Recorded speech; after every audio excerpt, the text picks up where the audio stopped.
Welcome to our Mahaperiyava களஞ்சியம் channel.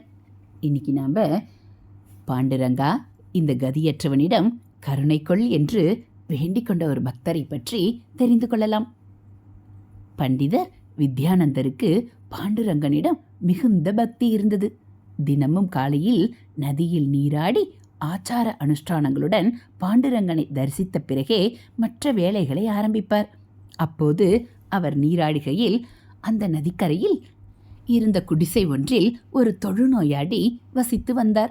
அவர் தினமும் நீராடி நதிக்கரையிலேயே கோயிலை நோக்கி விழுந்து வணங்குவார். பாண்டுரங்கா, இந்த நோயினால் என்னை யாரும் கோயிலுக்குள் நுழைய விடுவதில்லை. ஒருமுறையாவது உன்னை தரிசிக்க திருவருள் செய்வாய் என்று கையேந்தி வேண்டிக் கொண்டார். சீடர்களே, வரும் கார்த்திகை ஏகாதசி மகத்தான சக்தி பெற்றது. அன்று உபவாசம் இருந்து மறுநாள் துவாதசி சூரிய உதயத்திற்கு முன் துளசி தீர்த்தத்தை அருந்தி அதிதிக்கு உணவிட்டு விரதம் முடிப்பது புண்ணியம். பாண்டுரங்கனே இந்த ஏகாதசிக்கு விரதம் இருந்து மறுநாள் ஒவ்வொருவரிடமிருந்தும் உணவு ஏற்பதாக பக்தி நூல்கள் கூறும் என்று கூறினார். கார்த்திகை ஏகாதசி நாளில் தொழுநோயாளி நதியில் நீராடி கோயிலுக்குள் செல்ல முயன்றார். அப்போது கோயில் தரிசனம் முடித்து வந்த வித்யானந்த போஸ்லே தன் சீடர்களிடம் தொழுநோயாளியை கை காட்டினார். ஐயோ, இந்த நன்னாளில் அருவருக்கத்தக்க இவன் கோவிலுக்கு வருகிறானே, அவனை துரத்துங்கள் என்று கத்தினார். அந்த பக்தர் நடந்ததை நினைத்து மனம் வருந்தி இரவெல்லாம் அழுதார்.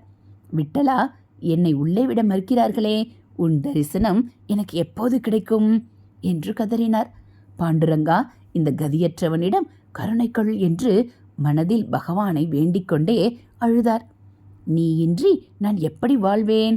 அவ்வாழ்வினால்தான் என்ன பயன் என்று கதறினார். மறுநாள் துவாதசி என்று அதிதிகளுக்கு உணவளிக்க வித்யானந்தர் முயன்றார். ஆனால் என்ன இது, என்னிடமிருந்து உணவை ஏற்க யாருமே வரவில்லையே. ஏற்கனவே உட்கொண்டதாகவும் வேறு பல காரணங்களையும் சொல்கிறார்களே, நாமேதான் விரதத்தை முடித்து கொள்ள வேண்டுமா என்று யோசித்து கொண்டே புலம்பினார். வித்யானந்தர் விரதம் முடிந்து வீடு திரும்பும்போது அந்த தொழுநோயாளிக்கு கூட அதிதி கிடைத்தான். எனக்கு மட்டும் கிடைக்கவில்லையே என்று வித்யானந்த போஸ்லே மனதுக்குள் பேசிக்கொண்டார். சற்று பக்கத்தில் சென்று வித்யானந்தர் வெறுப்புடன் அந்த அதிதி யார் என்று உற்று பார்த்தார். இது என்ன, பாண்டுரங்க விட்டலன் அல்லவா அந்த தொழுநோயாளியிடமிருந்து உணவை ஏற்கிறார் என்று அதிர்ந்து போய் நின்றார். மனம் வருந்தியபடி வீடு திரும்பினார் போஸ்லே. ஹே பிரபு, என்னை விட அந்த தொழுநோயாளி எவ்விதம் உயர்ந்தவன்? எதற்காக என்னை புறக்கணித்தீர்கள் என்று புலம்பியபடியே வேண்டினார். அன்றிரவு வித்யானந்தரின் கனவில் பாண்டுரங்கன் தோன்றினார். வித்யானந்தா, உன் அகங்காரத்தால் உனது ஆழ்ந்த கல்வியறிவு, பக்தி போன்ற யாவும் பலனற்று விட்டன. ஆனால் அந்த பக்தனிடமோ நான் விரும்பும் தூய பக்தி மட்டுமே இருந்தது.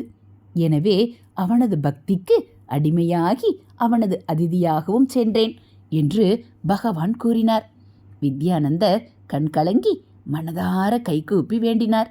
வித்யானந்தர் உடனே நோயாளியின் குடிசைக்கு ஓடோடி சென்றார்.